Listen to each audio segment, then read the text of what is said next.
The Hop Edition podcast is brought to you in association with Brew Keg Tap, the number one choice for all your beer dispense and kegging needs, and specialists in the supply of Kegland brewing equipment to the UK market.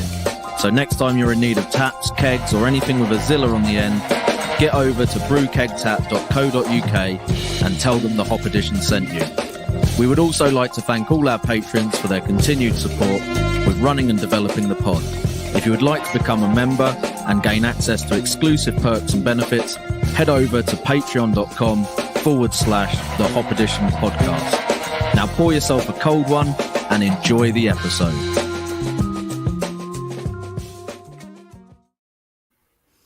Welcome to episode 74 of the Hop Edition. We're joined once again by the legend that is Mr. Lance Shaner from Amiga Yeast, who, I mean, they recently put out this tiny little research article. It's not exactly groundbreaking. It's just why your beers are hazy.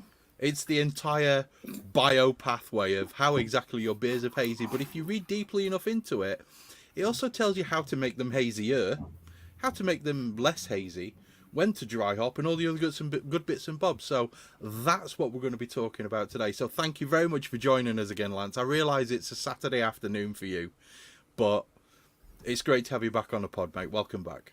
Well, thank you. I'm glad to be back, and it's nice to be able to finally share this with the world. We've kind of, known some of this for a while now, but we're trying to get the story together, and now it's together enough to talk about. And that's awesome. I really enjoyed reading the research article, but we'll get into all that later because we've got something really important that we always do on this podcast. I'm joined by Andy and Owen today. Tricky is currently in a field, probably battling with cowpats and a child who's running around like a nutcase near a tent. Did he not bring out? He brought his mini Kamado as well with him, so I think they're well set anyway for meat. I think he's probably got a keg of beer with him. Yeah, I'm sure Tricky's fine. He'll be all right. Living the best life. He's doing it wrong, isn't he, really? One thing that's just been brought to my attention, we do have two new Patreons that aren't exactly listed on the front. We've got Dastardly Dog and Johan DeMay, who've joined us as Patreons. Thanks very much for joining us, guys. Your support means a lot to us. Other than that, Lance, what are you drinking? I have a Vienna lager from Goldfinger. They're I might have been drinking Goldfinger last time I did this. They're definitely one of my favorites. It's a lager specialty brewery in the Chicago suburbs. This is their Vienna style lager. Sweet. I'm jealous that we don't get like some of the smaller breweries from America. We don't get a lot of their stuff over here. It's quite disappointing to me. I imagine that there's quite a range over there. Oh yeah, I mean endless. I mean in Chicago we've got 100-ish breweries that are in the area, so there's no shortage. You know that Hop Edition trip we were making next year, boys? Who fancies Chicago? Even better. Just go 2 weeks, tour around the States. Yeah, that'd be good. Yep, thanks, patrons. If you need a tent for 2 weeks, I'll be in Chicago for a couple of weeks. So, Andy, what you got? So I have got my lager. It's like my dry hop lager, and what I did with this was I did a big 10-gallon batch, and I did one with Simcoe, and the other one was Nelson and Galaxy. So it was like 40 grams of Nelson, 10 grams of Galaxy in the dry hop. Throughout the boil, it was all Saz that went through it, and it's just anything with Nelson, right? And a lager, it's so just that grape sort of vibe. Tiny little bit of pepper sort of thing coming from the Galaxy, but it's just fruit sort of, and it's just so crushable, so yeah, and you can see it's pretty clear as well. So yeah, that ties into our episode. Well done, Andy. Owen, what have you got in your glass, mate? It's had some nice clarity as well, Andy, and yeah, some good kind of darker copper colour as well, which. Yeah, because it's like a Munich. There's like Bohemian the Bohemian Pilsner, and then some Munich malt as well. So all Werman. Oh well, yeah. If any happens to fall into a bottle and then into a box and then gets handed to the postman, I'm sure there's. You know my address, Andy. If we not got to do a big swap anyway, so. I think it's about time I ought to send out some beers, to be fair. Yeah. Right, what am I drinking? Well, Yep. I've only got a tiny bit left, but this is my sort of hazy pale ale. It's pretty standard kind of hazy grist. It's actually cleared up a little bit in the keg over the last probably 4 weeks. But it's classic Citra Mosaic Simcoe combo. So it's pretty run-of-the-mill, easy drinking, reasonably hoppy pale ale.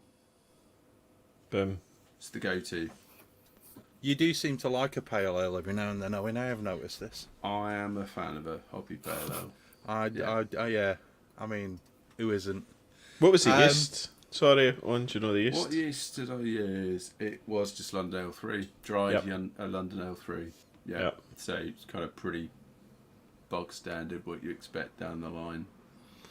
It's funny, that's the yeast that was used in this research, wasn't it, Lance? Yes, it was. Yep. Love it. Nice. Big fan, London Ale 3. Yeah. Right. I've just realised I actually promised somebody that I'd do something with my first beer of the night, so I'm going to be doing that now. I'm drinking 2 beers because I'm me and I'm special. First off, the Mango Hefe, you all know about this one. I'm drinking that because it's Ace. I'm also drinking it because it's OYL021, the Hefeweizen Ale 1 by Omega Labs. It's a great beer. It's a great yeast. You've heard me talk about it loads. It's just mango in your face. It's like chewing on a mango. It's amazing. But with this weird... I've been trying to put my finger on what it is, but Andy mentioned it earlier on with a kind of a clove on the end. Yeah, I was wanting to know if there was a banana clove thing going There's on. no from the yeast. banana, mate. Just because of the mango? There's like 4 kilos of mango in there. There's not a great deal of banana, but I'm getting a clove on the end of it, which is really nice. It takes away from some of the sweetness. Mm-hmm. It's a really nice one, that. But this beer was brought to me earlier on by Simon Seaton, who is in the chat right now. He's just said hello to everyone. And this is Simon's Kazbek and Yellow Sub Pale Ale. It's a golden ale. It's Thomas Fawcett's Golden Promise with torrefied wheat and a bit of Carapils with Magnum, Yellow Sub and Kazbek. I'm not listing the hop additions. There's shed loads of them. But if you want this recipe, I'm sure Simon will send it to you. He's a lovely bloke. And it's fermented out with Hopi East to West, which is a yeast I've not heard of before. I don't know that one. Who makes it, Simon? Stick it in the chat for us real quick while I have a slurp. Hopi, did you say? That's what it says. All right. I don't know this one. Is that the manufacturer, or is that just... I mean, great pun. I don't know. Brewing loves a pun, doesn't it? Lance works in the yeast industry. He should know, to be fair. Not familiar. No, never heard of these ones. Oh, it's rebadged. So, yeah, that wouldn't surprise me. It smells... I feel like there should be spinach in it. It smells like a lemon tree. And I don't mean it smells like a lemon. It smells like a lemon tree. So I'm getting like that grassy note coming off of it. But I'm also getting hints of citrus. And when you drink it, you get citrus rolls over your tongue. And then it mellows out with just a touch of like almost that peppery Tettnang kind of flavour. It's really nice. It tastes lovely. It says it's Chico, so it's probably US05. Or whatever else. I mean, pretty much everything's US05, isn't it? Everything's Chico. But it's a very strange smelling beer, but then you taste it and it's lovely. It's a very crushable golden ale. Simon, he's been too nice. No, it does. It smells like a lemon tree. You know, like when you get a lemon plant. You know, you get those stupid little lemon plants and you put them in your house and they grow, and then you get these lemons that you can't eat because they're basically unedible. Poisonous. It smells like one. It smells like one of them. But we can't grow lemons in this country, Lance. We don't get it hot enough. Yeah, I believe it. But it's a really nice crushable beer, and the Golden Promise comes through really well. You get that lovely sweet. Yeah, it's sweet, kind of biscuit kind of flavour, almost like unleavened bread, that kind of smell. Yeah, bready sweet, yeah. Yeah, I like Golden Promise. It's a lovely beer, that. Malt. Thanks for sending it, Simon. It's a good beer, that one, mate. Cool. I'm going to thanks for dropping it round, as well as dropping the 12.5 kilos of Golden Promise on the floor. We won't go into that though. But yeah, it's a lovely beer and it's great. And that kind of, if you look at the difference between the two beers, there's a small amount of haze on this one. There's a massive amount of haze on this one. Now, if they were caused by the yeast, just saying, we have a gentleman who might know why that is. So come on, Lance. What is Hazy 1? What does it do? And more importantly, how'd you find it? Yeah, so the how we found it and how we went down this path is like a lot of scientific discoveries. It was kind of fortuitous and by accident, and just making an observation in an unrelated experiment. So we were studying hop creep, which is the for those who don't know, is the concept that there are diastases in hops that can break down dextrins. So, hop creep is when you get just a little bit more re-fermentation at the end because the hops are breaking down some of the dextrins, providing some additional fuel for yeast to grow.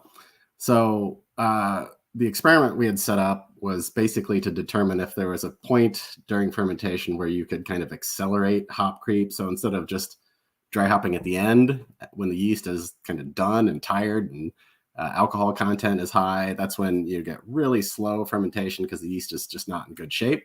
So this experiment was set up to do dry hopping earlier in fermentation to see if you could kind of have hop creep happen at the same time yeast is healthy and fermenting. So the experimental setup was 7 flasks. We added hops at the same time or no hops at all. Another flask, we added hops at the same time we pitched the yeast. Next flask was 1 day into fermentation, 2 days into fermentation, 3 days into fermentation, up to 7 days. And what we observed was the earlier that we dry hopped, the more clear the beer was. So this was not, hadn't ever seen anybody make this observation. We learned some things about hop creep, but what was more interesting to us was what was happening with haze, because it just didn't really square with any research we had seen. And to be frank, we still don't even understand all of these things that are happening. The fact that we can dry hop at the same time we pitch yeast and get a clearer beer in the end, we still don't understand. We don't know why it's doing that. But it's actually useful. We've had breweries that have problems with clarity that will add a very small dry hop charge when they pitch yeast, and that helps enhance clarity. It kind of acts as a fining agent. So that's kind of one thing that's come out of this research is that little tidbit. We've even had some breweries. It's been helpful to do this research because every once in a while you have a brewery that kind of changes up their dry hop regimen and sees this kind of shift in haze. So somebody had called us up and asked, what's wrong with your British 5? My beer's not hazy anymore. And so we had talked to them. Oh, very good. That's the picture. So we asked them, what they were doing about dry hopping because we'd kind of made these observations recently, and they're like, "Oh, we just started dry hopping at the same time we pitch yeast." I'm like, don't do that. For some reason, that leads to clarity. Again, we still don't understand why, and that's even with these strains that we think of as being like very, very hazy. So that picture you just showed was that increase in haze when you dry hop later in fermentation, and that's with British 5, same strain as London 3. You see it as various other names from other manufacturers. When you do Chico, you don't quite see the same thing. You see it's clear for pretty much the whole time. It gets a little hazier during later dry hops, but it doesn't behave exactly the same as British 5. So there's clearly a difference in strains and how they respond to these dry hopping timings. And that's something brewers had kind of accidentally, figured out along the way. As British 5, London 3 became very popular for this style of beer because it produces reliably hazy beers. And people, when they tried Chico, don't get that reliable haze necessarily. So it seems pretty obvious that there's some sort of genetic difference there. So we wanted to figure out what that genetic difference was. So we did a yeast trick called back crossing. And we have a very helpful, if you visit at some point Top Crop, our our science blog. We have a kind of an illustration of what it means to do this back crossing experiment. And I can't explain it in words. So if you imagine I'm just that, pulling it up now. perfect. Which one's it on? It's on. So we've got the article on the uncovering a gene Chris, for Haze. I've got it up. Is it the one with the wine strain and OYL11? This? Yeah, and if you go down to the decks of cards, that is. Where's this? This? Oh, actually, so that's the paper. If we go to the top, we don't. So we didn't. Well, that's the yeast cells is the idea too, but I'll explain it in. Those yeast cells kind of explain it. But if you have two decks of cards, picture one of them is red and one of them is blue. The red one represents a hazy strain, and the blue one. Oh, wait, sorry. The blue one represents a hazy strain. Red one represents the non-hazy. Just a second. Hang on. Sure. Do you share it, Chris? Just 1 second. Let me pull this one up. So it's this one. That's it. So we know that British 5 apparently has some special gene in it that contributes this haze quality. So if you mate that with a non-hazy strain, you have, and then sporulate them again, you have hazy offspring and non-hazy offspring. So that's represented by these card decks. The blue card deck has a gene in it that contributes this haze, but we don't know what the gene is. So if you shuffle that into a green deck that's not hazy, 50% of those offspring are going to be hazy, 50% are not, and you've got about 50-50 of each genetics of each strain in there. Just no different than us being 50% product of our parents. So if you take then a fresh green deck and one of those hazy offspring and mate those together, and again partition for the strains that end up being hazy, you're diluting out more and more of the original hazy parent's genetics, but you're keeping that haze gene. If you do that 7 times, what you end up with is a strain that's got the haze gene from the hazy yeast, but otherwise is like 99.2% genetics from the non-hazy. So then you can do bioinformatics. I can't. We have a bioinformatics person on staff. And they look at, basically we can look at the genes from this hybrid strain and compare it to the parents. And it's like the strain, the genetics will look completely like the non-hazy strain, except for this one blip that looks very different because that's the hazy gene. So this allows you to like just hone in and have the yeast tell us what the hazy gene is, because otherwise we don't know. We have no idea going into it. And this is a biological trick we can use to basically have the yeast tell us what the haze gene was. So sure enough, there was one kind of gene blinking that, I'm probably the hazy gene. So then it was really unknown what it does. If you look it up, it's got another name called CSS1, and that was actually just assigned to it like 3 or 4 years ago because it happened to be found in some screen for secreted proteins. But otherwise, they had no idea what the function of it was.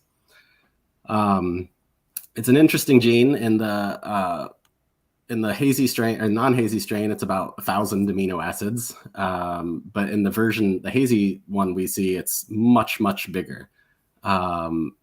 So what we've been able to kind of suss out is that it's got portions of this of the N-terminal portion of the protein that have repetitive sequences. So it's got a sequence of 14 amino acids that's just repeated over and over and over and over again. That makes the whole protein much, much bigger. So it's got 50 of these repeats, whereas the non-hazy version has 7. And it does something similar in the C-terminus, where we've got 14 repeats of a different sequence that just runs in a row, whereas the non-hazy one has a single repeat. So immediately it kind of suggests a mechanism for this hazy gene. You need expansions of this N-terminal region to make it hazy.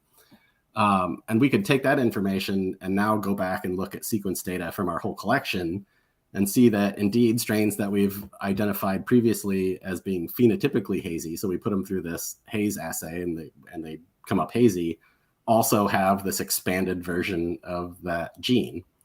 So it correlates with the phenotype that we've seen in other ones. And we see just substantial variety. I'm trying to make sure that, because I understand pretty much everything that you're saying. I understand that there's a lot of people who aren't. Phenotype is essentially they possess this gene, right? They have it. They're positive for it.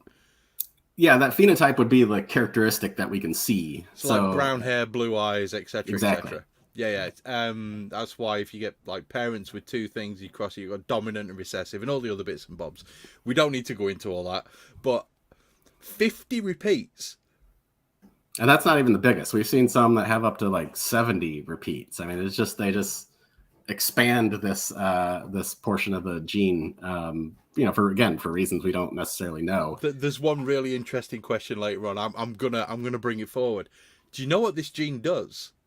We still don't even know what its natural function is. So in that that paper that had first called it CSS1, where they identified it as a secreted protein, we think is actually completely irrelevant to its function as well, because in that laboratory strain that people have used for decades, it's actually missing a portion of the gene that would anchor it to the cell wall. It's called a GPI anchor. So that that is not even in the laboratory strain that they were studying. So if you've got a strain that's kind of secreted to outside the cell, but it doesn't have this anchor, it means it just ends up in the medium. And that's why you end up with a colloidal haze. Well, but that's the laboratory strain. Whereas every strain that we've looked at, all the brewing strains, whether they're hazy or not, have the GPI anchor. So it seems like they're normally tethered to the cell wall. GPI was some crazy long word, was it not, Chris? We actually Googled it. Was it on Wednesday night? I can't remember. I think it's glycophosphatidylainositol, something like that. Yeah, I was trying to break it down. So it's got a glycol, it's got this, it's got a phosphatase, blah blah blah. Yeah. Owen's currently bleeding out of his ears. It's a good job he's wearing earphones. I am with you on 90% of this. You've kind of explained some of the processes that were involved in doing it. I understand from like just reading the paper. You've got quite a few PhDs who work for you. There's a lot of people who are, very, very well trained, really well educated, and have done a lot of research. Roughly how long did this take you to do this piece of research? It's probably been a 2-year project. I think from that initial observation when we were doing that dry hop creep study, and just took it into this different route to kind of study haze. So I think 2 years all in all. That's not too bad. And did you come to any conclusions about the hop creep, or did you just ignore that and go straight down the hazy route? Yeah, I mean, we did, and we still kind of study that hop creep aspect. And it does in fact work that if you dry hop a little earlier, you can accelerate creep. But as you kind of seen in this haze research, that also affects the haze. If you go too early, you'll kind of eliminate haze. But it definitely accelerates hop creep. So you don't really have that creep at the end. It happens during fermentation. So if you have... Sorry, go on, Owen. Yeah, I had a question, or maybe an observation about the base recipe that you guys were using, where you observed that dry hopping earlier created greater clarity. Was the base recipe whirlpooled? So whirlpool hops in it? No whirlpool. So this is really try to eliminate variables in this, and it's just barley malt. It's 100% base malt. Okay. Which I think is an important point to bring up too. In that, I mean, you can dry hop timing with the right strain. Just barley malt will give you gobs of haze. Oats and wheat and things like that can lend to haze as well. So there are multiple sources of haze. So we're talking about what we call yeast dependent, dry hop dependent haze. Oats and wheat bring their own haze. But this haze is really kind of the haze that you're used to in any IPA, that orange juice, opaque, thick haze. Yeah. I think the observation that I was going to have there is like, when you are whirlpooling a beer, and I understand your point about removing the variables, but when you're whirlpooling a beer, how that might be different to adding a dry hop at fermentate, or when you pitch the yeast. Yeah, Obviously that wasn't an element of the observation that you made from your experiments. So well, I mean, we do know based on other experiments that just whirlpooling doesn't have the same effect as the dry hop. Like basically, we could whirlpool and then have the yeast ferment out, and then dry hop late. We'd get haze. Obviously, lots of people do that, right? But that there's something different about that dry hopping when you pitch yeast. So when the hop matter is in there with the yeast, there's some sort of physical interaction there that creates this clarifying effect. So you don't get the same thing from whirlpooling that you get with the day one dry hop. It's something about the hops being physically present with the yeast. And that's where my head was going in terms of it being the hop matter. And there obviously is something to do with the hop matter rather than the hop oils. Yep. Or what the hops are kind of contributing to the flavor and aroma. So, that was my only observation there. That's a really good observation because we had actually there was another customer that was having a problem with haze, and as a result of this research, they were able to figure out that they weren't getting great whirlpool separation of the hop matter during the whirlpool, so they were getting some of this hop matter ending up in the fermenter. And they were having clarity problems. So it was going clear when they didn't want it to be. And they were able to get a little better about separating that matter from the fermenter and got back to getting hazy beer. So that was another piece of evidence that it's something about the hops physically being present with the yeast that is what induces that clarifying effect when you do early dry hop. And as just as an interesting quip, I guess, in so much as having customers coming to you about, I'm having haze problems, my beer keeps going too clear, and I would imagine 10 years ago it was probably the opposite, right? In terms of my beer keeps going hazy, I want it to be clear. But 100%. Interesting change in that quickly. Needs, right? Absolutely.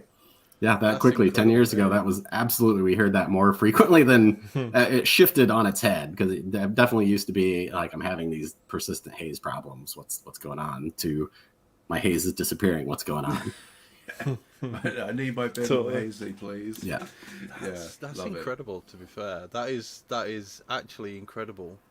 Right. Bit of a question from Harmon Brewing, which is a good one. Do the esters from the yeast remain the same post the process of creating the haze? Well, so as far as we know, I mean, I guess we haven't, searched specifically for a yeast-derived ester. Well, maybe one thing that maybe answers this a little more directly. When we take that British 5 strain and delete this gene out of it, we get a clear any IPA, and we did tetrad tests. So we had people in black cups with a lid on it, blindfolded, everything we could do to not see the beer while we're smelling it and drinking it. And there was no significant difference in aroma or flavor in the non-hazy versus the hazy, which I find funny on multiple levels. Yeah. Just because the amount of effort that breweries have gone into to make something reliably hazy, to make it look like that. Look juicy. Doesn't really have an effect on what we smell, what we taste. It seems to be strict. I mean, we taste with our eyes, right? I mean, it has an effect when you see it, but if you take that variable away and put it in a cup you can't see through, don't look at it when you're drinking it, you can't tell the difference. I mean, some brewers pro brewers will say, and I've heard this before, haze contributes to more flavour. And I mean, there was some truth to that, or you're kind of saying actually your observation, your experience was saying actually that's probably not true. There was some research from I think Hopsteiner to suggest that haze acts as a kind of an emulsifier for some of these non-polar compounds, so it does have a difference in aroma. We haven't seen it in the types of experiments we have done. So there may be a context in which it matters, but in the experiments we've set up, we can't tell the difference statistically. So all of this research, and essentially, it's purely an aesthetic thing. I mean, I wouldn't say we're totally ready to, make that final conclusion, but that's, what we've seen in some You're of our. leaning towards that. Yeah. I mean, but it makes a huge difference because people want, like you've said, people want, you've got breweries saying our beer's too clear, our beer's too hazy. How do we fix this? Well, just dry hop on a different day. That's what the research says. Yeah, I mean that's the thing. You can use this. You can use this research for how whatever direction you're leaning. When you need to, have a clearer lager, like we found that small charge, and you don't. I'm talking, a charge small enough at yeast pitch that doesn't really affect the. It's not like you have a heavily dry hop beer. It just acts as a fining agent when you pitch it along with the yeast. So you can use it, as a tool, as a clarifying tool when you want. So if I was to drop 20 gram, well, let's just picking numbers out of thin air, a 20 gram charge of Saz pellets at the point when I pitch my lager yeast for my Kolsch. It's because that's a haze neutral yeast, right? Well, so that's that's the thing. Judging by we were talking about look at the table. If you look at the chart, a haze neutral yeast, if you dry hop earlier, then you get more haze. Whereas a haze positive yeast, the later you dry hop, the more haze you get. Well, I think all of them are pretty not terribly hazy. Yeah, no, they weren't. Yeah. The Kolsch 1 OYL 17, just looking at the chart now. That's okay, yeah. Kolsch 1, yeah. And that's the yeast I use for my Kolsch's. And that's a haze positive yeast, yeah. So if I was to just drop 20 grams of Saz in as a dry hop when I pitch my yeast, your research and the research that I've read says I'm going to end up with a clearer beer at the end. Yeah. Yeah.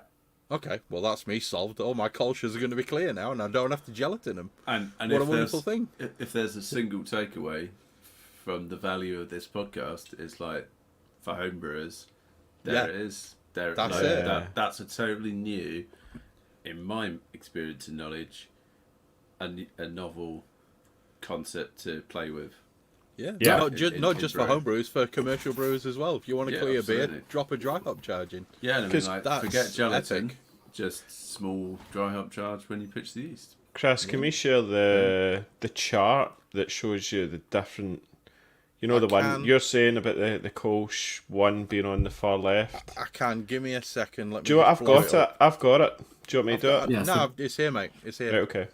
Right, this is purely for those of us who are online and looking at this one. So if you want to see this one, if you're listening to the audio version, go and look at YouTube. So essentially, you've got British 5, which is London Fog, London Ale 3, etc., etc., etc. Right next to it, Kolsch 1. Yep. Which for me dropped absolutely crystal clear in about 12 days. I think it was. It was totally clear. And that's second on the list of these particular yeast as being massively haze positive. Well, and presumably when you made that Kolsch, you didn't dry hop. No, not at all. Right. So we're talking. This is that dry hop dependent haze. Yeah. Right. With you. Yep. I'm with you now. That makes sense. It also explains one of the observations that I had with Voss. I pitched the starter of Voss. And when I pitched the starter of Voss, I dry hopped at the point where I pitched the starter, knowing full well it was going to be done in like 8 hours or something. It's Voss. That damn thing nearly fermented my shed. And what I ended up with was a much clearer beer than if I waited until the Voss had finished, then I dry hopped, then I left it for 3 days, then I put it in a keg. Then it was a Merc bomb. So exactly. So you've done this. Yeah. But I'd not put 2 and 2 together to pull this research together. So, but then does it change? So it's no longer day 7, is it? It's because this is all talking about day 1 or day 0 at day 7. Is that just talking about the point through the fermentation? Is what you're going to ask? Yeah. Because because like we know Voss could be like 2 days instead of a 5-day fermentation. Yeah. So then actually you can dry hop a lot earlier and still have the haze. Yes. Yeah. So we actually did. we've shown present that we did that experiment where we did like Voss at normal ale temperature, I was about to use Fahrenheit, 20°C, and we see the same thing we see with British 5, right? This later dry hopping, more haze.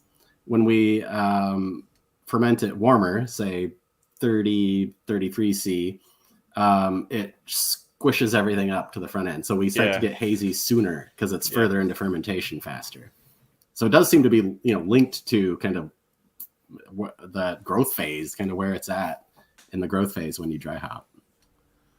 So maybe that protein has something to do with the growth phase and with budding? Yeah, so we think, there's probably a timing element to this gene. So probably early on in fermentation, it's not expressed, and it's expressed later in fermentation. So that's something, as far as like future directions, learning more about when this gene is expressed will be, may help explain some of what we're seeing. So maybe for example, if you artificially overexpress this so that it was making tons of it at the beginning of fermentation, you'd lose this clarity-inducing effect. Wow. But still to be determined. Oh, there's some real good research going to come out of this, isn't there? You've opened up a Pandora's box of research into haze right here. That's brilliant. Love it. Right. You've answered like a few of my other questions. Now, one of the things I wanted to talk about, as far as when I was reading the paper, okay, and this has something which will interest a lot of homebrewers, because I know a lot of homebrewers reuse their yeast. Okay, I mean, I do. I've still got jars in the fridge. You worked with Grim Artisanal Ales, and they had a yeast which was it 300 generations roughly that they'd used this yeast for? They're clearly repitching everything. And when you did your work on it and you ran a PCR, the gene wasn't there. Well, so they had basically it was back to having the normal size gene, and it seemed to have lost a bunch of these expanded repeats. So another part of the story is this gene is located near the telomere, which is kind of the end of the chromosome. I know what one of them is.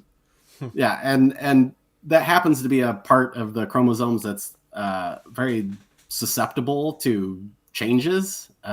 So yeast have they have some of their flocculation genes that they kind of keep near the telomere, and they see changes. They're just very flexible. So that part of this story is this gene being located near the telomere where it's susceptible to these changes. So we think, over time, they selected for this kind of shortened version that wasn't hazy. Now, we don't know why, because we still don't know what this gene does. Why is there some selective pressure for the yeast to have the expanded version? Does it? We think maybe it makes it a little more. I mean, these are top crop yeast historically, so it comes from British breweries that were top cropping. It could totally have something to do with making these yeast float to where they were more easily top cropped. We don't know. Wow. Yeah, that's cool. Yeah, That's so it's pretty like cool. almost creating like genetic mutation by selection. Yeah.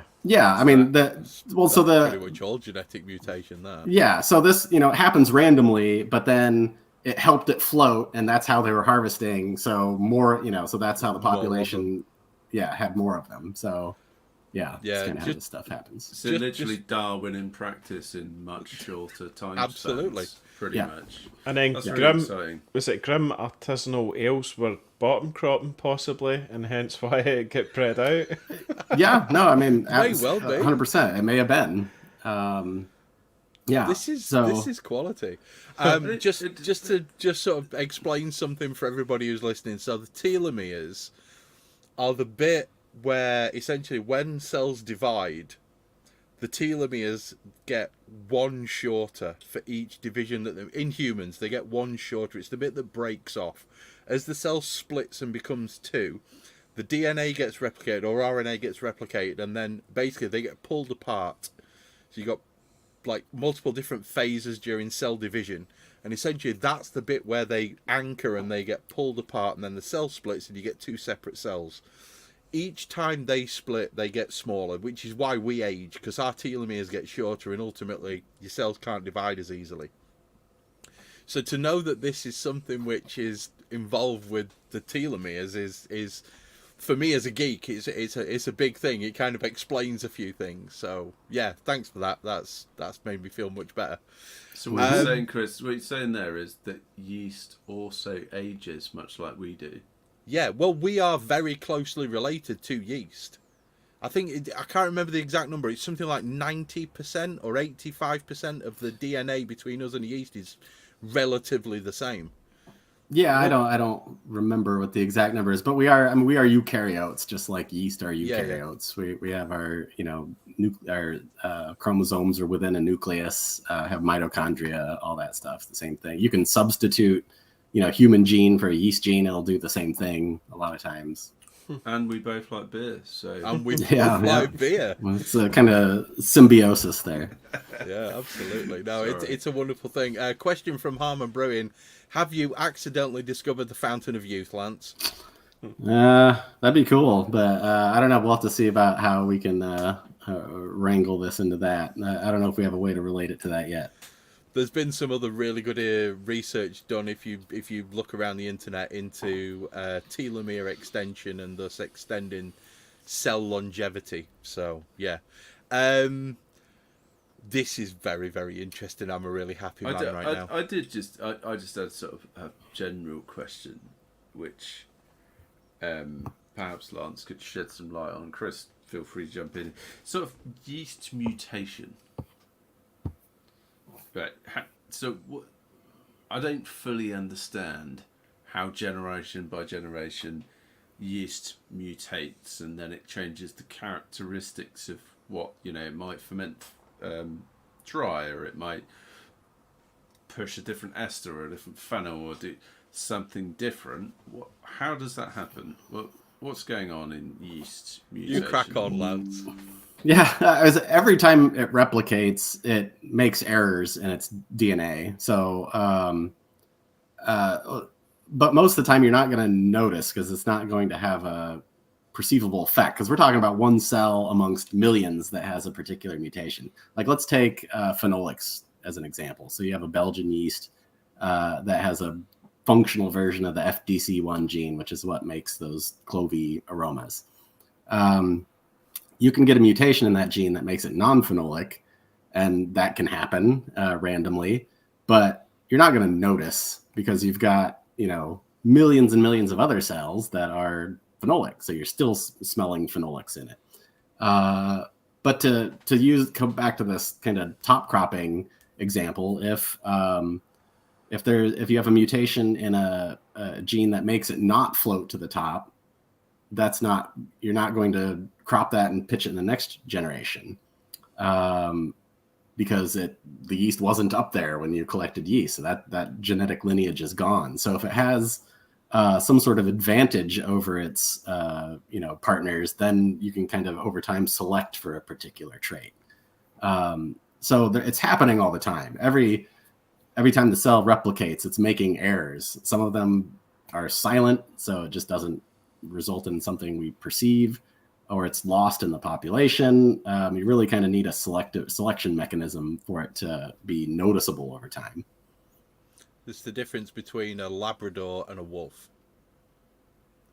That's just breeding that we've done. So we've selected for specific traits and we've bred it out. So there will be a mutation within the genetic code of the animal that came from the wolf that made it, maybe have brown skin or brown fur, or maybe it was taller or shorter. Or, look at the difference in dogs between a Chihuahua and like a Great Dane.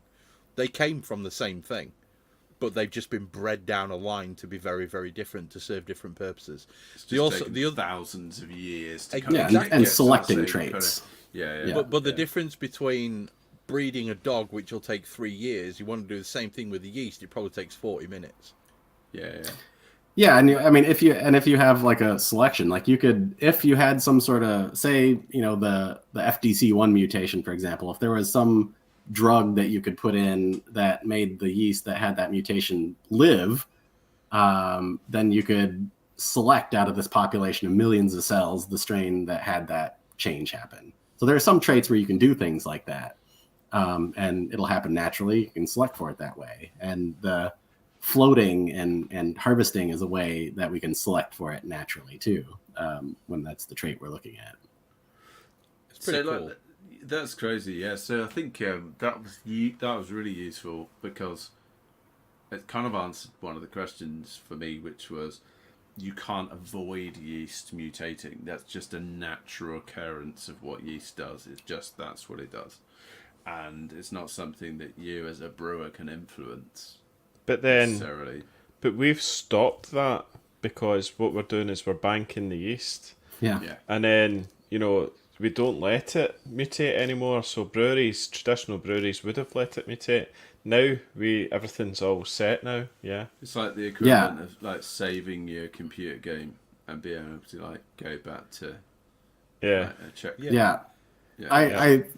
I think about that a lot because we have this this wide variety of strains available to us because brewers just repitched forever and ever, and then they'd hand off their strain to a different brewery, and geographical separation and kind of going its own way and have different selective pressures. You end up with a different strain there. So that's why we have the breadth of strains available to us now. And you're absolutely right. The current practices mean that doesn't happen anymore. No, it doesn't. The goal is to have a consistent beer. Yeah.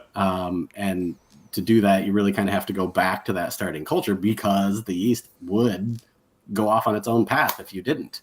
Yeah. So here's a novel idea, right? That anyone that takes yeast from a beer that they've made as a home brewer and just puts it in a jar and keeps reusing it is like, you think about how many homebrewers there are across the world that we have. Each of us have a potentially completely unique yeast strain, with very minor mutations. There's no potential, Owen. Everybody does. Yeah. So and Lance, does it keep you up at night that there must be a homebrewer somewhere in the world that has this incredibly amazing yeast strain just sat in a jar? I mean, scientifically, I think that's cool. That's very cool.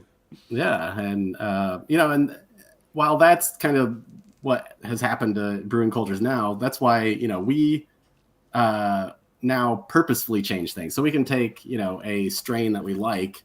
And now that we have genetic information about all these different traits, now we can kind of mix and match traits as we like. So the continued evolution of yeast kind of happens purposefully, right? So we can take, for example, Chico and take this long expanded hazy gene and plug that gene into Chico. And now you have a yeast that's got all the normal brewing traits of Chico. It's very neutral, but now it's hazy because you've moved that trait into it. So that's, so I think it's a different paradigm now. Now we're making new strains by mixing and matching traits rather than letting nature do it.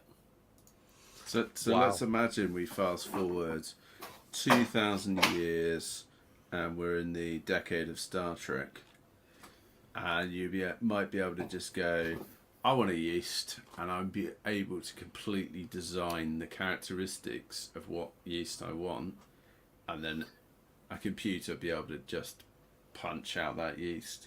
I think that 2,000 years from that's probably exactly right. You could literally have a machine build it from scratch with all the genetics you want. I would not doubt at all that's where we'll be in that. I don't think we're that far away from that. To be fair, that's pretty exciting, isn't it? I mean, the homebrewers of the future. If you're listening to this podcast in 200 years, if you've got what are you doing?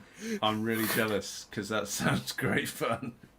I mean, to illustrate how far things have come just in the time since I was in graduate school, I mean, we can now get whole genes synthesized from scratch. So that's the approach we're taking to manipulating this gene. So we have it synthesized, and the reason that helps is we already know this gene is very malleable. It can like lose repeats and expand repeats, but we want a strain that's going to keep that trait, right, over a long period of time.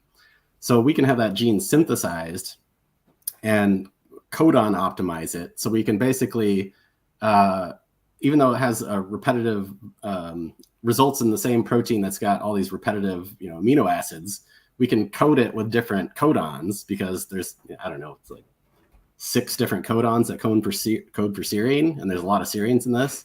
So we can use a lot of different codons that suddenly destroys the ability of this gene to be so flexible in getting expansions, and because it's part of the reason it has this tendency to do this is because the DNA is repetitive. So when it's replicating itself, it messes up and like cuts some repeats out or puts more repeats in. But if you change the DNA sequence, it'll kind of lock that in place, and it won't be so flexible to change. I don't know why I went down that path, but this is we can kind of short circuit the natural evolution that happens to this yeast by codon optimizing. Okay, just to jump in there for everybody else who's listening who's not a geek like me and Lance, a codon is a chunk of amino acids, like it's 3.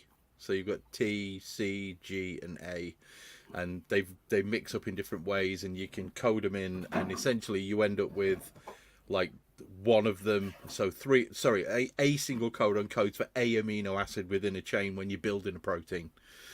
Just to get it in there, because there's a lot of people who are there's probably people who are bleeding from their ears already, Lance. So we just gotta make sure that we explain these things to people. By the state of the chat, there definitely is. But not to be negative, this is super, super fun and very, very interesting. But I think to dumb it down even further is, I think what you're saying, Lance, is that you have observed a way of actually being able to control the yeast to kind of design in a way, right? To this point, going back to my kind of Star Trek analogy, if it was right, an analogy, I don't know, but yeah, and I think another of my points here was that when I was in graduate school, we couldn't order a gene, for like a 4,000, 5,000 base pair gene that we then, put into yeast. We'd have to PCR amplify that out of our target and try to manipulate it that way. So we have tools available to us just now, that have gotten better in the last 15 years that we didn't used to have. So, who the hell knows where we're going to be in 200 years? I mean, that's why I think by then we really are going to be able to build something from scratch. That's very exciting. That would be very, very cool. So I had a question for you, Lance. Like, what was the driver for you and the team doing this research? So you've kind of talked about the hop creep experiment piece, and then was it purely an academic driver, or is there some potential R&D commercial driver behind you doing this research? Yeah, I mean, it's both. We are scientists that just want to understand how things work, but we are also a company that wants to develop products. So once it dawned on us that we'd be able to use yeast genetics to kind of arrive at what was probably, there was no guarantee that it was going to be a single gene dominant determinant going into this. It turned out to be that way. So what that means is now that we know that gene and we kind of have some idea of, this trait, that we can have expanded versions of to create haze. Can you still hear me? Yeah, we're fine. We've still got you. We've still got you. It's no problem. Okay, yeah, my headphones went weird for a second. So we can basically, take that gene, the hazy version of the gene, and move it into a non-hazy strain and have a new strain. Or you can take a hazy version and eliminate the haze. So you can make British 5 into a strain that has the haze characteristics of Chico, and and have super clear beers that still have the soft mouthfeel and the same ester profile. That's a head fuck. I love that. Yeah, I mean, it just gives brewers tools to play with, to make more beers. I mean, that's kind of our goals, to just give brewers tools with, So in terms of let's extrapolate that for a second, Lance, and think about your product range from Omega. How does this research influence your product range to pro and home brewers? So we will, out of this research will likely come hazy versions of Chico. Conan is not, despite it being kind of a strain that was popularized in the Northeast, is not a reliably hazy yeast. But we plan to make it reliably hazy with this research. But even Chico, if we knock out that gene, gets even more clear. So we will be working to knock that out in Chico, just to have a more reliably clear beer. So there's multiple directions we can take this. That's pretty cool. I have a quick question. I noticed when you were doing the actual research, when you're doing the 7 flasks and all that lot, it was obviously a very specific sort of recipe that you were following, and I get that. I understand you don't want to change too many variables. I've got that. But do you think that other hops would have a bigger effect on the haze? I'm purely from an absolutely self-centered point. I'm a lover of Idaho 7. I'm a lover of Cashmere. I love those 2 hops. I think they're amazing. I also love the Nobles, the Hersbruckers, the Tettnangs, the Sazzers, and all that lot. What effect do those different hops have on the haze production? Have you done that work yet? Because it was Citra, wasn't it? That the tests were all done with. Yeah, so there's absolutely a difference in hop variety. So there are some hop varieties that end up with more haze. So Galaxy always has way more haze than Cascade. So we don't know why. We've kind of presented this research to some hop growers and said, here's certain varieties that we see reliably produce more haze. Here's varieties that we see that don't. Like, what can you tell us? What do you know about these hops and their, beta acid and alpha acid and whatever oils? Is there any trend that explains what we see here? And we haven't identified it yet. So we 100% see differences in hops, but we have not isolated what it is about the different varieties that creates these differences. We don't know. So literally, I may dry hop with a different hop, and I may end up with a completely different haze profile. Yeah. To what? Yeah. Oh, that's awesome. So again, we're not taking away from the fun aspect of homebrewing, because if you want to produce the ultimate hazy beer, you still have to find the ultimate hazy hop to go with the ultimate hazy yeast. Yeah, That's Play really with cool as fire well. and use Galaxy. Yeah. I mean, this is your classic example of fuck around and find out, isn't it? Let's just go. In a good way. Yeah, exactly. Let's just mess around with everything and see what happens. Yeah. No one breaks a bone. I feel like I just missed a really important part. I was desperate not to go to the loo and miss any of this podcast. 'Cause We were talking about the exciting. hops, Owen, whether or not different hops have a different effect on the haze level, and apparently they do. It does, yeah. Okay, to what degree? What's the Galaxy is influencing more. variable? So it was Citra in the actual experiment they did, initial in the paper, but Lance was just saying like Galaxy can produce even more haze. Things like Cascade will produce less. So Yeah. Galaxy would make water hazy, I would imagine. Yeah. So for some, that didn't end up making the paper, but we've got figures that when we do presentations on this stuff, we've got that chart where you can see different hops making different amounts of haze. right, cool. That's Yeah, pretty and cool, though, isn't it? I think generally, like observationally, most brewers would be able to report that different hops add different levels of haze.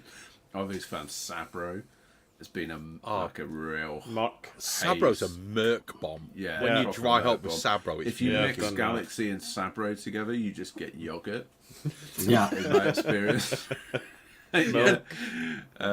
it is that thick as well. Right. I mean, that's the thing. Brewers have done these sorts of things and made these observations, but like what we've done is done this in a very controlled manner and done comparisons and all the yeast being the same, the timing of everything being the same. So you can really, again, drill into those variables and not just make a anecdotal observation. Yeah, That's super why there's exciting. no contact form on your website saying, what have you done with your beer? What happened? How hazy was it? I'm not sure there's many people with a turbidometer sort of sitting on their desk at home to be able to measure. I mean, I've used Anton Pars before. I've measured the turbid levels of compounds and stuff, and Yeah, I don't have one sitting on my desk. Otherwise, I'd be having way more fun than I am right now. One more, well, a couple of questions from the chat. We've got to keep up with these questions because they're very much timed to what we're talking about at the time. Can the process that you've used be patented? Yeah. So yes, we could, for example, file a patent application on the concept of knocking out this particular gene in a yeast. So a yeast that has that gene knocked out, we can file on that. We can file on recombinant versions. So, a version having this expanded one in a strain that doesn't normally have the expanded one. And being former patent lawyers, we are active in this realm of filing where we do have, innovations. That's why it took 2 years. I like it. Make sure your ducks are in a row. So Before we tell people, yeah. On that point, so you can patent the process, but you can't patent the output. We can't is potentially a yeast which someone else could essentially just take and then reproduce and no, we can. So we can file. We can patent a strain with, say, the hazy version of the gene from British 5 in Chico. We can patent the Chico strain with that version of the gene in it. Okay. Because that doesn't exist in nature. So like we created that. So if it's something, say somebody had a Chico that they, tried to top crop for 50 generations and they yielded a strain that had, a number of expanded repeats in it and was now hazy. There's nothing we can do about that. Nature did that. But if it's something we created, we can patent it. Now, would that be classed as GMO, or would it? That depends a lot on where you are. So in the U.S., we probably wouldn't consider that GMO because it's something that could happen naturally. Like yeast can get mutations that disrupt a gene. So if it's something that could happen naturally, we have fewer regulations on it. What about the UK though? The UK seems to be in kind of this transitional state. So fairly recently, there was some change in legislation that pertained to plants, I think. So they basically allowed you to grow plants that are what we'd call cisgenic. So they're these cases where like it's a gene knockout or a version of a gene from another plant that you put into the same species of plant. That's okay. But they haven't made that change to microbes. So they would still consider like a purposeful knockout of this to be GMO. And the rest of Europe, certainly, it's all about what you did to it or, how you did it. So if you used a modern genetic technique like CRISPR to make the change, even if it was something that could have happened naturally, it's verboten. Right. Which to me is a completely nonsensical way to look at it, but I also, have my motives. So just out of curiosity, if you knock a gene out of a yeast and then reproduce that yeast to the point where you can sell it, would that be classed as GMO? Not in the US, but in pretty much the rest of the world. Okay. So I guess what Andy's asking is, if you were to take, I'm just going to throw a random yeast out of there, random my butt. If you were to throw out, let's say, a Voss strain, which didn't produce the haze, so you've knocked out the haze gene, that would be classified as GMO for the UK, and we basically wouldn't get it. Right. Is there any way to get that past customs legally? I mean, realistically, they're not doing genetic analysis on everything that comes into the country. Our dialyzed yeasts are all around the world at this point because people buy them from a homebrew shop in the U.S. and smuggle them everywhere.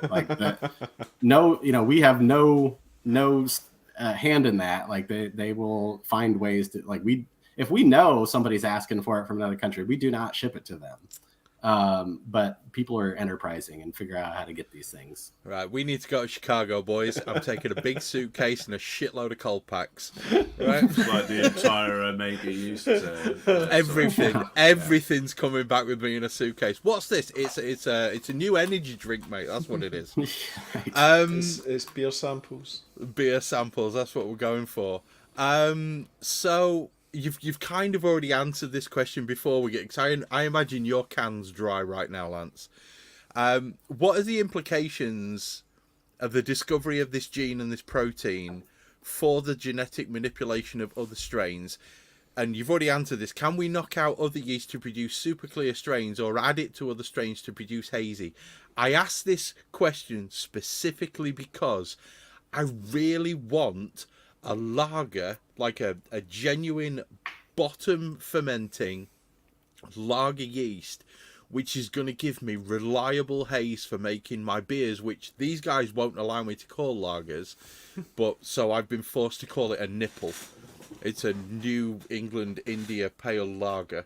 So it's like this really I've been making them for years with Voss, but is there a possibility of getting, let's say, whatever global from Imperial is? I'm sure you know what that is.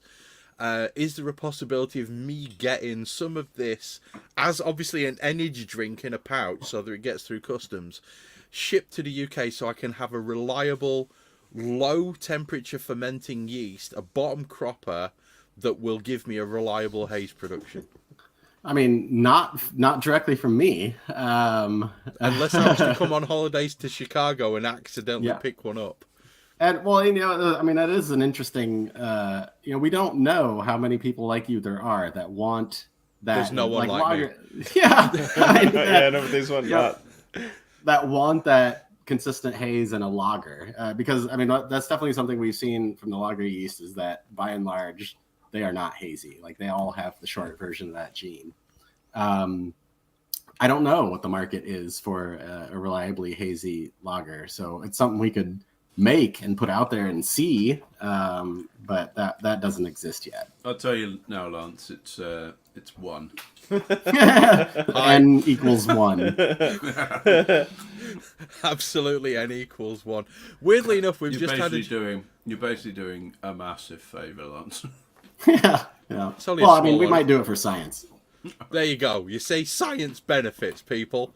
We have a gentleman who's just joined the chat, Martin Hodinot from Maverick Brewing, he's a small beer producer over at, well, he's not actually that small. He's a beer producer over here in the UK. He's got his own brewery. He actually won our competition that we did last year. So we did a homebrew competition last year. He won it. And now all of a sudden he's a pro brewer and he's got his own brewery. So a lot of what we're talking about, Martin, you need to go back to the start and listen to this. That a lot of what we're talking about is probably going to appeal to Martin with his beers that he's producing. So don't sleep on this podcast, Martin. It's a good one. At this point, Lance, could you just say, let's take this to the commercial break? Let's take this to the commercial break. There we go. Now Tricky can put the music in and we can all drink another commercial beer. What shall we have? Do you have another beer at the side of you, Lance? Oh no, this will probably be the only one I'm having right now. We're my wife and I dumped our kids off at my parents' this weekend, so we're going downtown Chicago and kind of hanging out, having dinner. And dude's getting bad tonight. Right, I need to find the right bottle, and that is not the right bottle. I'm guessing it's probably that bottle. Yes, it is. You're muted, Owen. Sorry. Perhaps, Lodge, you could tell us a bit more about your Goldfinger beer. Give us a bit of a description and an idea of kind of what it. Review it for us. Yeah. Well, of course, I'm drinking out of a can, so I don't have any visuals, but I have drank it out of a bottle before, or a glass, and it is clear, amber colored, a little bit. I mean, it's a little sweet on the nose, malty on the nose. A dry finish, slightly spicy hops, a little bit of caramely, notes from the presumably heavy use of Munich or Vienna malt, but very good. This is one of my favorite styles. I mean, Vienna, Oktoberfest fest beers among my favorite beers to drink. Of course, it's just ambling is Ill-gotten gains. Ill-gotten gains from the London Craft Beer Festival. So, Lance, we were all meeting up in London. Yeah. Friday before last, we all got together at the London Craft Beer Festival, which, for the record, is in August next year. If you fancy jumping on a plane and come and join us next year. Did this happen to be the 4th of August? No. Not the 4th. I think it might be the 16th. It's normally the second Friday in August. No, it was well, it was 11th. It was 11th. Which Because- was the second Friday, yeah. I think I was it's actually next year. in London on No, the 4th. the 4th. No! You should have stayed an extra week, dude. Yeah. We just took a family vacation over there, and there from where is it, the 2nd to the 9th. Oh, you yeah, missed it by wasn't a 2 week, days. Week Yeah. behind. But if you're going to plan on being in London next year, the Make it the 16th 9th. of August. No, it's the 9th. Is it the 9th? Next year. Yeah. Oh, it's the 9th of 9th. August. I think you need to organise a family trip for the 9th of August and then tell the wife and kids they're going to, I don't know, send them to the Imperial War Museum or something for a day while you come and get absolutely battered with us. They can just get on the hop on, hop off, and ride around for the day. Yeah, that's that'd be sorted. fine. Yeah, it'd be it's good. endless fun in London. But we had a great time. It was a lot of fun. It was such a good festival. It was really, really good. Yeah. Can I do my beer? Yeah. Okay. Right, so I went to the London Craft Beer Festival last week and I spent a lot of time talking to the ABK guys. Now, did. there was nobody actually from ABK there. It was their distributor Rocket Drinks in the UK that I was talking to. Right, okay. However, there were a few beers there, and I think all three of us actually sampled all three beers that they had on tap. So they had their Hell beer, which is their ancient recipe for beer. Mm-hmm. They had their Weiss beer, which is wheat beer, like literally wheat. And they had this bad boy, which is their Dunkel. Yeah. Now, the reason why I've cracked the Dunkel is mainly because Lance was drinking a Vienna darker lager. But this is an absolute toffee bomb. You know when you drink a beer with the darker malts and sometimes you just get that overwhelming flavour that doesn't seem to go away for the first couple of mouthfuls until your brain gets used to it. It's like just overload, neural overload. This tastes like straight up cinder toffee. It's gorgeous. There's so many deep caramel malts in this. It's absolutely stunning. But at the same time, it doesn't hide the hops. You've got that Tettnang flavour coming through very, very clear. And it's easy to identify. But it just rolls on the back of this toffee and then this biscuit and then more toffee and then cinder toffee and then caramel. It's just an absolutely phenomenal beer. And Simon's right, I was cracking a partial. This is a wonderful, wonderful beer. And for a 700-year-old brewery, it's clear that they know what they're doing. You know, this is an incredible beer, which it's really difficult to describe the actual flavour profile without somebody else having a bottle or a pint of it, and you're kind of bouncing ideas backwards and forwards, because I'm getting a fruity note, and then I'm getting more toffee, and then I'm getting caramel, and then I'm getting like for want of a better term, like a caramel hobnob. But then I get that Tettnang flavour going. It's stunning. Just leave me alone for 5 minutes and just let me drink this beer in peace. It's an absolute banger. If you've not had any ABK beers, you're missing out. Get some. Oh, shut the fuck up and enjoy the beer then. What I really like... Love you too, Owen. Yeah.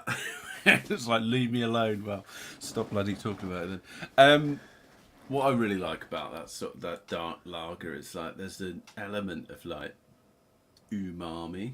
There's like an umami element to it that you just don't really get with like hoppy beers, I find. And that's what I tried the soy sauce.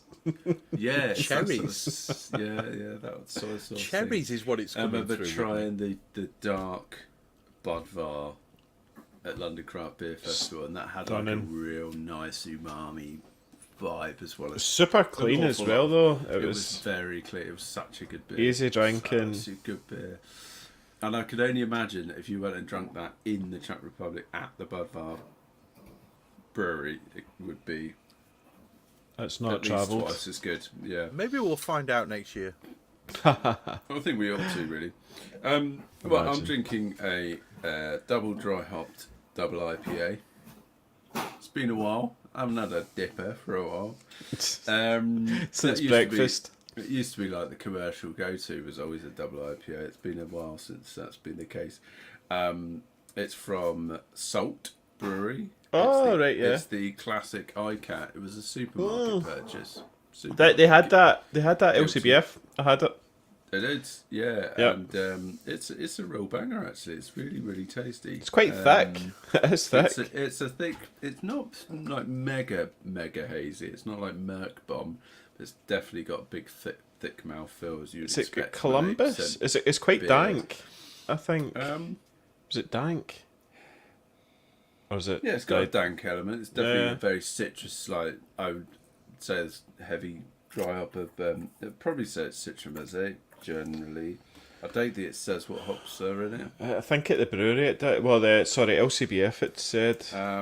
They're pretty sure. Full-bodied, intertwined with tropical character. Expect a little guava, mango, passion fruit, and maybe lychee, followed by more mellow honey notes. Pretty sure Simon knows somebody who brews at Salt, so maybe Simon can find out for us what's in there. Yeah, I mean, it's just proper tropical fruit bowl stuff, which you'd expect from, they're good. iCat is a nice beer. They have it on one of the pubs in Wakefield called The Hop. 8%. They have a lot of salt beers in there, and they had iCat in there. It was lovely. It's Amarillo, Citra, and Mosaic. So Citra Mosaic, you're getting that orange. Citra Mosaic, yeah. That's the vibe you're getting. Citra Mosaic, classic combo. Add in a little bit of something different into a really well brewed double IPA grist. It's a nice beer. Nice. Just to clarify for you, Lance, what we call a double IPA, you call an IPA. Yeah. So makes sense. 8%.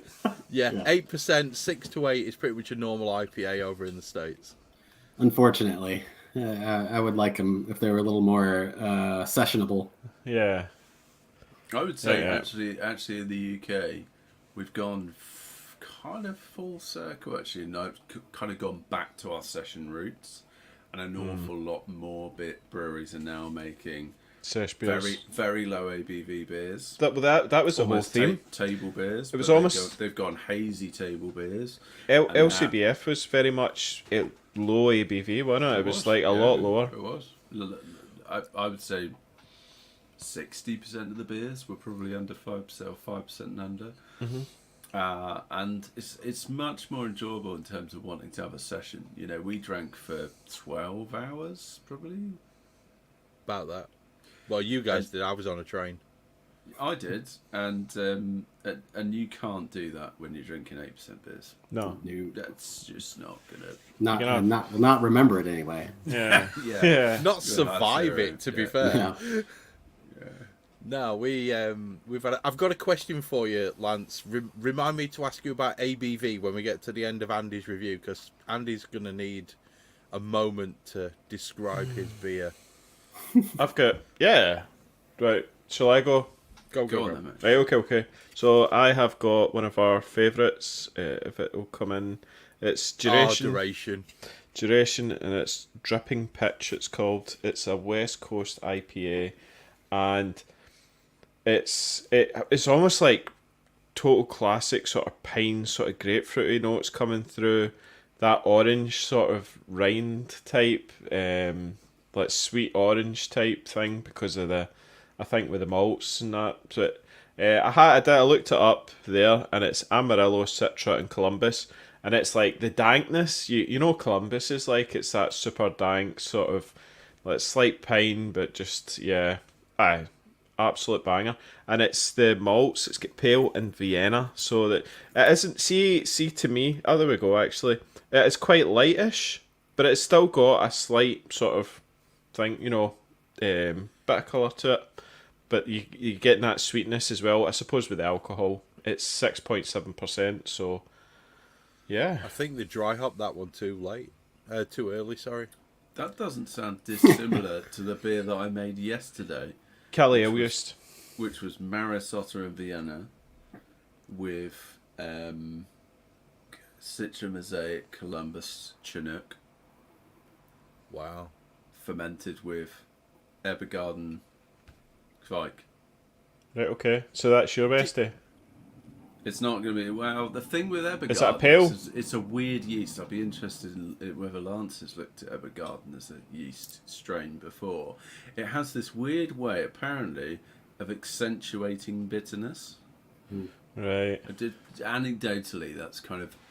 Every time you buy that strain from whoever produced totally. it, Totally. they I've read always that as well. say it accentuates bitterness, which is kind of a bit of a X variable. You're like, well... To what degree? quantify that for me, please. And generally they say just don't use any bittering hops. I added a 5-minute addition, and that was it. And it was a pretty small one as well. I think it's about How many IBUs you target? 5 grams. The IBUs were only going to be like 15 or something. There was quite a big whirlpool charge. So it'd be interested to see how it comes out. I would like it if it comes out kind of West Coast. But if it doesn't, it's probably going to go mid-coast, if that is a style. Generally, it's going to be kind of juicy. So it's going to be a bit of a weird experiment. Well, Okay. we'll find out next week. Yeah, you get Columbus and that. Yeah, I mean, it's probably finished fermenting already, and I only pitched it last night. So that's fine. I'm fermenting it. I'm fermenting it at 36 degrees. Oh, so, wow, okay. Yeah, it'll be done by the morning. Just I'm going to jump in. I'm sorry. I hope you finished your review, Andy, because this question's running through my head and it's really confusing me now. Lance, do you know when you were talking about the expression of this gene, I understand that yeast are pretty much, they're alcohol tolerant and alcohol shouldn't really have that much of an effect, but it will do. It'll have a small effect. Does ABV affect the level of haze? Have you done that test yet? No, that's a good. Yeah, so yeah, everything we've done has been 15 Plato or 1060 gravity is kind of our standard. So 6%, yeah. So we haven't done. It'd be interesting to do the same experiment, same level of dry hop, but do so 20 Plato and see what the haze level is. Haven't done that. That's an interesting thought. I was just wondering whether or not, because it's really difficult to churn out a super hazy like dipper. There's not a lot of them that I've seen, and I've had a few, not many. I'm not a big dipper fan, or as you call it, an IPA. But when you get to that higher level, when you get to that higher ABV range, whether or not that actually has an effect, and then you're then churning in a whole new number of variables, aren't you? ABV, type of hop, yeast, fermentation temperature. You've got all of these different variables that are going in. We're still at the same point where I'm fairly sure there's an infinite number of beers that we can make in the world. And, I know some brewers whose entire intention in life is to make them all. Yeah. I mean, this would be a pretty easy one for us to pull off. I mean, just taking the same wort and getting it the 20 Plato for the new variable and then just diluting it to 15 for the kind of normal setup and then dry hop identically, same yeast, see what happens. Haven't done that. I'd like to see it 10 Plato as well. Yeah. It's a interesting thought. Haven't done it. Would the session IPA have more haze or less haze than the other? Yeah. I mean, that, one of the variables that plays into this could be, malt proteins too. I mean, we don't know the ultimate makeup of the haze particles. So that would be a route by which, the gravity could have an effect. I presume you've got an LCMS working on that right now, though. We don't have an LCMS. We have a GCMS and haze meter, all that stuff, but we don't have an LCMS. See, you're missing out on one of the most powerful analytical tools on earth there. Well, if you want to send us one, we'll use it. I don't have a spare 400,000 quid to send you a good one. Exactly. I'm sorry. Exactly. Yeah, they're quite expensive. So I don't have a whole lot. My wife already poked her head around the corner. So Oh I don't dear. have a. Yeah, it's getting close to time. We need to head downtown. But I do have a few more minutes if. There is one more question that I really had to ask, and that was, are there likely to be any other effects of like switching the gene on or increasing the expression of this gene? What if, do you have any research whatsoever that suggests anything to do with the function of this mana protein? No, I mean, any test we can do, we can't. It seems that they don't care whether the gene is there or not. We can delete it. It's just as viable. It doesn't seem to be more, stress sensitive or anything like that. So we haven't been able to identify anything negative with deleting it. So it doesn't seem like that it cares whether the gene is present or not. But there might be a condition where it does, and we just haven't found that condition yet. So we put it through kind of the whatever battery we can think of and whatever it's going to see in brewing conditions. So maybe we'll stumble across something at some point, but we haven't yet. Right. And that, I don't want to piss your wife off, because I'd really like you to come back on the podcast again when you've done some more research, fella. So I think what we're going to do right now is we're just going to trust that everything's going to be in top crop when you finally publish it. Because for sure. if you have not subscribed to Top Crop on the Omega Yeast website, go and do it now. As a newsletter, it is brilliant. If you're a geek like me, you're going to get all your levels of geek. If you're not a geek and you just want to get into like reading about what's going on in the yeast world, Top Crop is a great place to do it. Other than that, Lance, thank you very much for joining us. Enjoy your beers and your food tonight. Enjoy your evening without children. I would love one of those. Yes. And thank you for joining us. Enjoy your time. Keep pushing the research, because we really want to see what's coming next. You guys you're really pushing it forward, and we love that. But we're going to let you go. Thanks for joining us, and we will catch you next time. Well, thank you for the invitation. It's fun to be here, and looking forward to doing it again. Yeah, thanks, Lance. It's really good. Much appreciated, Lance. Always a pleasure. Yep. Cheers. Okay, that is episode 74 in the bag. We're going to call it there. I will post a link in a few moments to the Jitsi meet. We're going to do a bit of an after party after this one. Yeah. Thanks for joining us, Lance. It's been superb, and we will catch you next time. Take care. Bye-bye. Cheers. Cheers.